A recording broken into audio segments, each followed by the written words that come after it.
Bienvenue à vous sur Ici Beyrouth, c'est une femme, une histoire. J'ai le plaisir de recevoir toutes les semaines une femme libanaise au parcours remarquable. Notre invitée de la semaine est la musicographe Zena Saleh Kayali.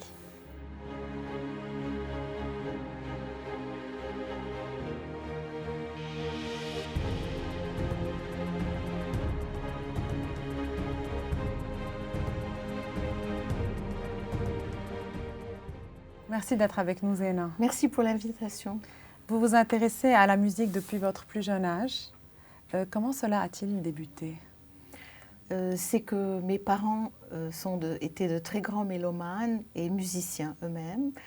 Mon père était un excellent pianiste et ma mère une très bonne chanteuse. Donc j'ai baigné dans cette atmosphère depuis petite. J'ai moi-même fait des études de piano et de chant classique. Et la musique m'a toujours accompagnée. Elle vous a tellement accompagnée que vous êtes reconnue comme étant l'une des plus grandes expertes dans ce domaine au Liban. Et donc vous avez commencé à écrire, à faire des recherches dans ce secteur. C'était une passion? Oui, c'est-à-dire qu'il y avait l'amour de la musique, mais il y avait aussi l'amour du Liban.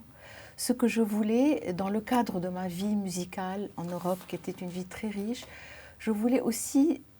J'étais curieuse de savoir si nous avions, nous, Libanais, des compositeurs qui pouvaient être des compositeurs importants. Et effectivement, j'ai constaté qu'en France, par exemple, il y avait quelques compositeurs libanais qui étaient très très connus, comme Bchar al-Khouri, Naji Hakim, Zad Moulta'a. Je vous parle, on est au début des années 2000.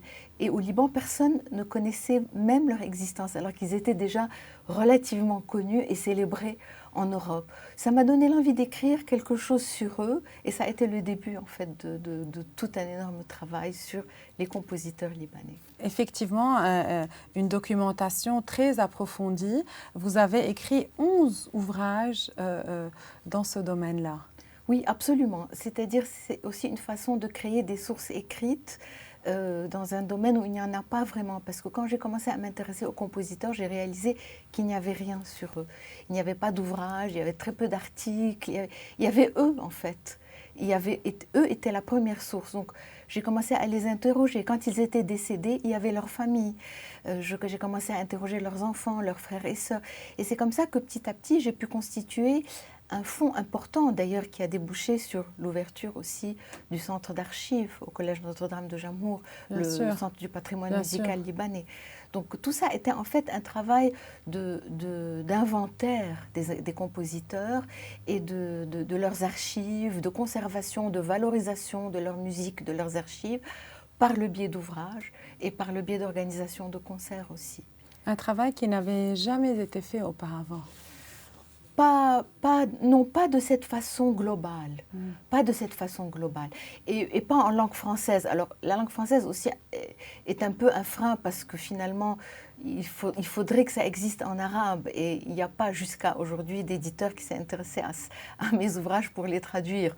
Donc peut-être aussi je lance un appel. On lance un appel parce que les ouvrages sont très intéressants et puis aussi c'est très important pour nous, pour les Libanais, de connaître ces compositeurs. Très souvent on connaît les compositions mais on ne sait pas qui il y a derrière, qui a travaillé dessus.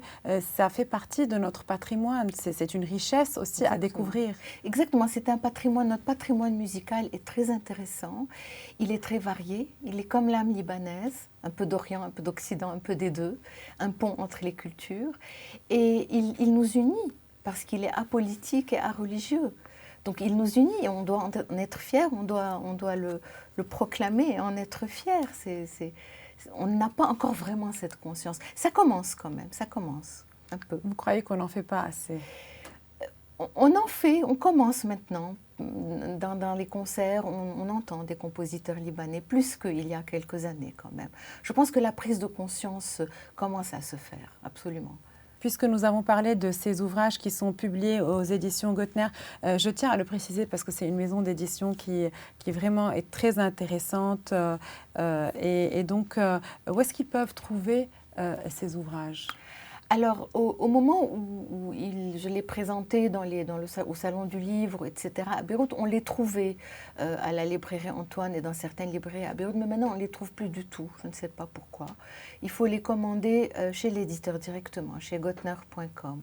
D'accord. Alors, donc, pour trouver ces livres-là, j'ai les figures musicales au féminin. On va en parler là. C'est le tout dernier. Voilà, c'est le tout dernier ouvrage. Donc, je vous invite à le découvrir.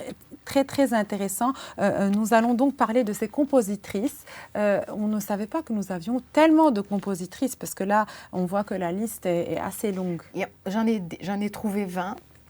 Et depuis que l'ouvrage est sorti, il y en a 5 autres qui ne figurent pas, qui se sont fait connaître avec un peu furieuse. Pourquoi on n'est pas dans votre livre? Mais je ne savais pas que vous existiez. Maintenant, je le sais. S'il y a un volume 2 ou s'il y a un autre travail, bien sûr, vous serez inclus là-dedans. Mais j'en ai trouvé 20, effectivement. Nous avons 20 compositrices de par le monde. D'ailleurs, elles sont un petit peu partout, certaines au Liban, mais nous en avons au Canada, en Colombie, nous en avons en Angleterre, en France, et elles ont toutes leur libanité, en fait. C'est très émouvant. Le Liban est toujours très présent dans leur musique. Et donc, ce sont des compositions musicales à connotation orientale ou bien Pas forcément. Alors, c'est de la musique, ce qu'on appelle la musique savante. La musique savante, c'est de la musique écrite. Il ne faut pas que le terme fasse peur, il fait un peu sévère. C'est de la musique classique, en fait.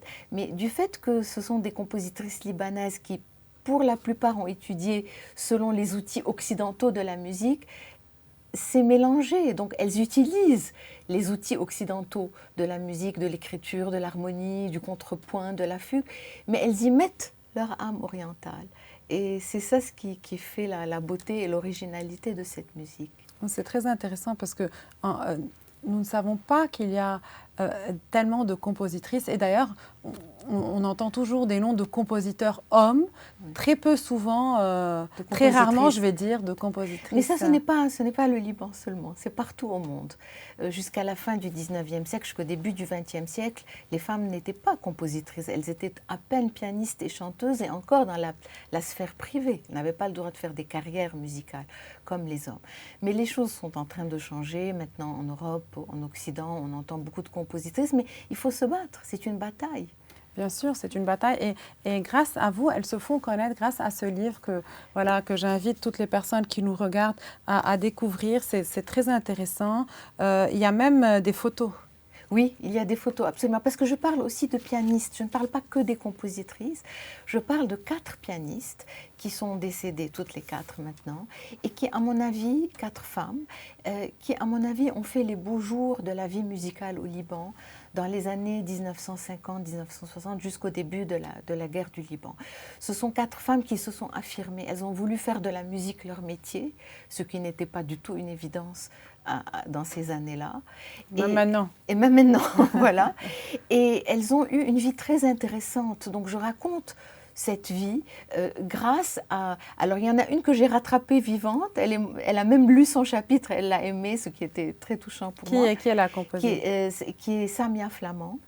Et les 3 autres, qui sont Diana Taïeddine, Ouadad Mzannar et Svart Sarkissian, étaient décédés. Donc c'est leur famille ou leurs élèves qui m'ont donné les informations. Parce que là aussi, il n'y avait pas d'informations. Il y avait quand même quelques articles de Georges Baz. Georges Baz est un compositeur à qui j'ai consacré d'ailleurs une biographie dans ma collection Figures musicales du Liban, qui avait une chronique musicale à la Revue du Liban qui était extraordinaire parce que toutes les semaines, il parlait des concerts classiques. Donc, quand on a un peu d'informations, on les a grâce à Georges Baz, dont les archives sont au Centre du patrimoine musical. C'est très intéressant. D'ailleurs, parlant de Centre du patrimoine musical libanais, vous l'avez cofondé avec Robert Matta.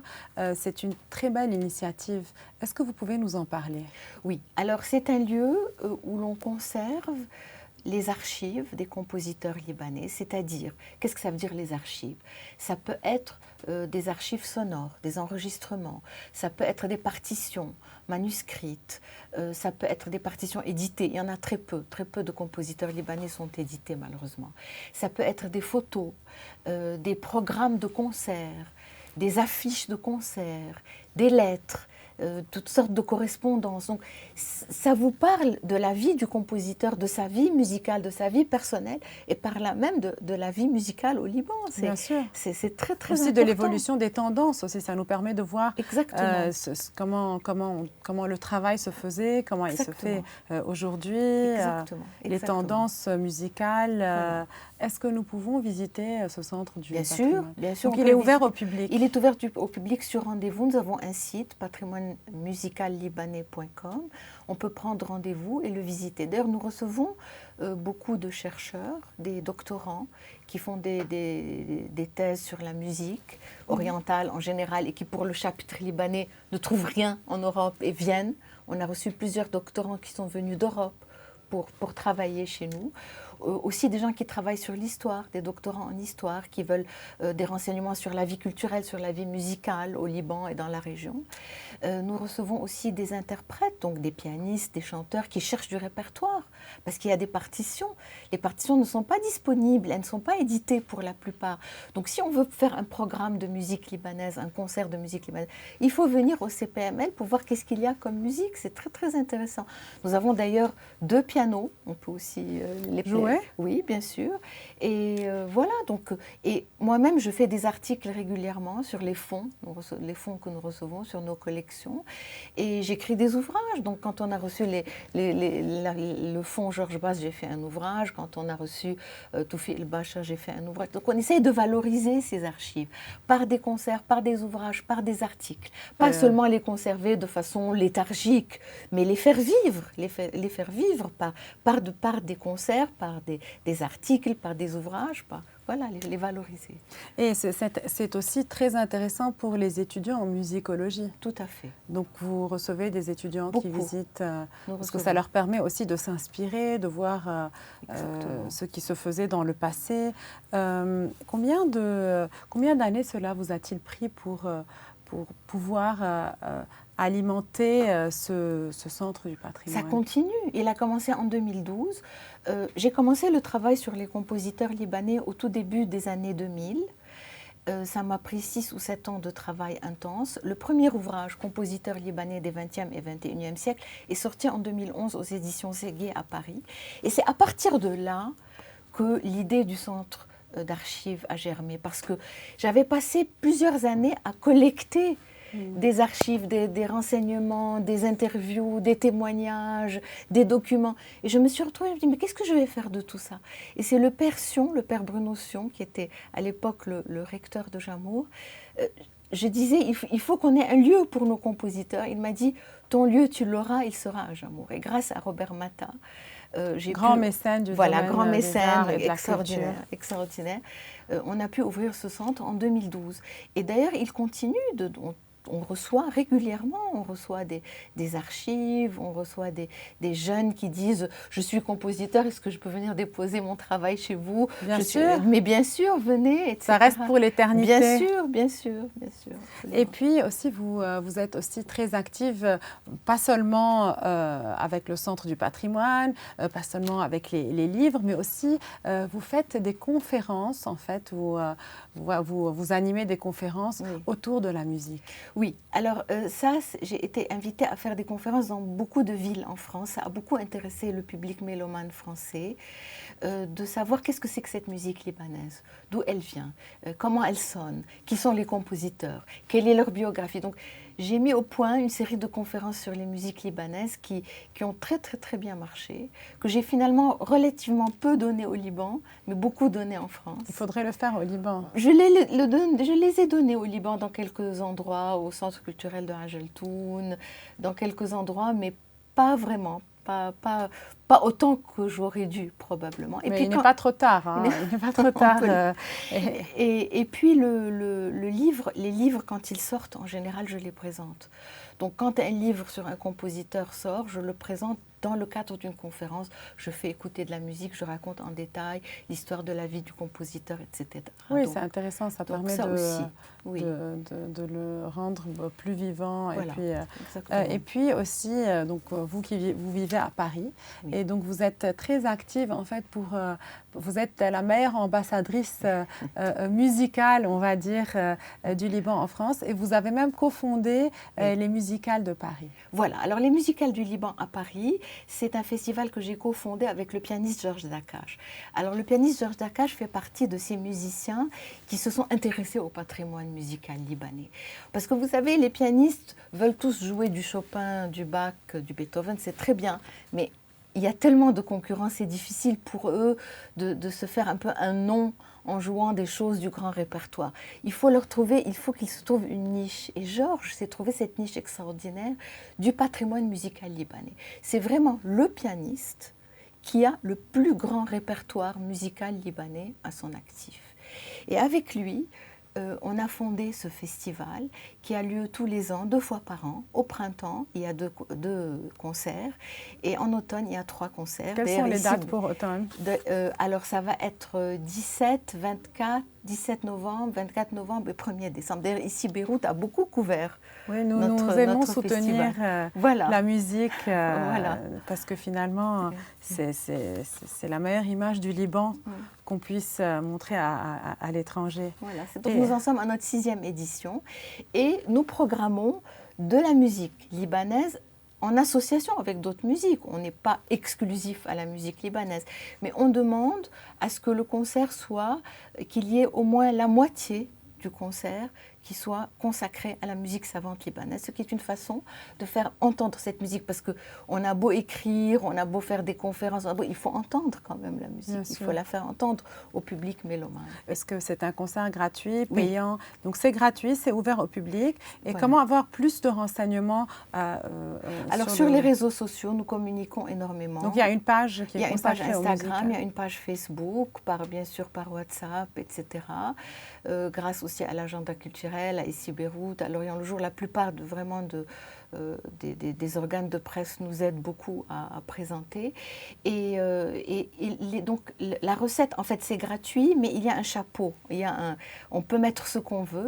Et en général, la recette, voilà, nous choisissons pour chaque concert une institution culturelle ou d'éducation ou musicale libanaise que nous aidons. Donc nous envoyons de médicaments. Là, le dernier concert, nous avons aidé le dispensaire du CJC. Donc, nous envoyons la recette telle qu'elle à une institution libanaise. C'est très intéressant et chacun met autant qu'il veut. Voilà, chacun met. Alors, il y a des gens qui mettent 10 euros, d'autres qui ne mettent rien, d'autres qui mettent 50 euros. Donc, ça, c'est une très, très belle initiative. Donc, on se fait plaisir et on fait du bien en même temps. Donc, c'est très intéressant. Zéna, j'aimerais conclure avec Beit Tabaris, donc cette résidence musicale que vous avez cofondée avec Joseph Maroun et qui est au service de la jeunesse musicienne libanaise. Donc ce sont des artistes, des musiciens français qui viennent et qui offrent des masterclass à de jeunes musiciens libanais. Absolument. Donc les musiciens français, nous les invitons. Ils viennent, ils s'installent une semaine à Beit Tabaris et pendant cette semaine, ils reçoivent un groupe de 5 ou 6 jeunes musiciens libanais de haut niveau, des gens qui ont au moins 10 ans de pratique musicale. Ce sont des cours de perfectionnement et en général, c'est clôturé par un concert. Et c'est totalement gratuit pour les jeunes libanais. Il faut savoir qu'en Europe, une masterclass d'une semaine de ce niveau coûte entre 4 et 5 000 euros. Donc nous, grâce à nos mécènes, nous avons l'Institut français du Liban qui est notre partenaire. Et on les remercie. On les remercie, absolument. Et nous avons 2 mécènes privés qui nous aident. Et qui sont-ils? On peut oui, c'est Madame Naila Saadé et Madame Feria Lassa. Donc c'est grâce à ces 2 personnes et à l'Institut français, nous arrivons à couvrir tous nos frais. Donc le billet d'avion, le cachet, parce qu'il faut quand même payer le musicien qui vient, le séjour pendant une semaine à Beit Tabaris dans des conditions libanaises de séjour. Les meilleures conditions. Voilà. Donc tout cela est couvert par les mécènes et l'Institut français, ce qui fait que nous pouvons nous permettre de ne pas prendre d'argent des jeunes et de leur offrir cet enseignement de très haut niveau totalement gratuitement. Et comment vous choisissez ces jeunes? Alors, avec le conservatoire et avec les écoles de musique. Ce sont en général des élèves des dernières années. Dernières années et très bon niveau. Voilà, exactement. Donc les meilleurs élèves en fait de l'orchestre. Voilà, Et ça leur permet de perfectionner leur niveau et vraiment d'atteindre un niveau international. Exactement, exactement. Et parfois, ça leur donne aussi la possibilité d'aller se perfectionner en Europe, parce que certains ont fait des contacts grâce à ces musiciens français et ont réussi à avoir des bourses pour aller se perfectionner en Europe dans leur instrument. Donc ça leur ouvre, ça leur donne de l'espoir et ça leur ouvre des perspectives. Parce qu'avec la crise, le Covid, tout ça, ils ont été... les jeunes musiciens libanais se sont sentis très négligés. Ils n'avaient plus de perspective, ils n'avaient plus d'ouverture, ils ne savaient plus très bien où ils allaient. Avec ce projet, ça leur donne de l'espoir et ça leur donne une ouverture. Et ça leur permet de se dire qu'ils peuvent vivre et que la musique peut être un métier, ce qui n'est pas toujours le cas et pas toujours évident. Il y a de très nombreux élèves qui étudient et qui aiment beaucoup, qui sont excellents et qui finalement ne peuvent pas vivre de leur musique. C'est très difficile de vivre de sa musique, aussi bien au Liban qu'en Occident. Bien sûr. Si vous aviez un message, vous qui êtes tellement impliqué dans ce domaine, et c'est la première fois que nous parlons musique dans cette émission, donc je profite de votre présence, un message à ces jeunes musiciens libanais. Ne perdez pas espoir, gardez l'espoir. Et si vous vous expatriez, que ce soit pour revenir au Liban, faire profiter le Liban de votre expérience à l'étranger. Ne restez pas à l'étranger. Et quels sont vos projets futurs dans ce domaine-là? Est-ce qu'il y a encore un livre? Oui, je suis en train d'écrire un ouvrage sur Zaki Nassif. Ça, c'est très intéressant. Celui-là, je suis sûre que vous trouverez de très nombreux... Il y a beaucoup d'archives. Voilà. Il y a un très beau fonds d'archives à l'université américaine et il y a aussi ses neveux qui parlent très volontiers de lui. Et puis, il y a de très beaux projets avec Beit Tabaris. Il y a au mois de novembre, bien sûr, les musicales du Liban, des artistes invités avec Beit Tabaris qui viennent en octobre. Et voilà, il y a beaucoup de projets. Il faut faire des projets, sinon on meurt. Bien sûr. Et des projets dans le domaine de la musique, c'est toujours agréable. Absolument. Merci beaucoup, Zena, d'avoir été avec nous. Nous avons profité de votre présence, de votre passage au Liban pour parler musique. C'est la première fois que nous parlons musique dans cette émission. Je vous invite à découvrir le dernier ouvrage de Zena Saleh Kayali, Figure musicale au féminin, qui est publié aux éditions Goettner, un livre très intéressant. C'était mon invité de la semaine dans Une femme, une histoire. Je vous retrouve la semaine prochaine avec une nouvelle invitée. Dans l'attente, je vous invite à nous suivre sur notre site web et nos réseaux sociaux.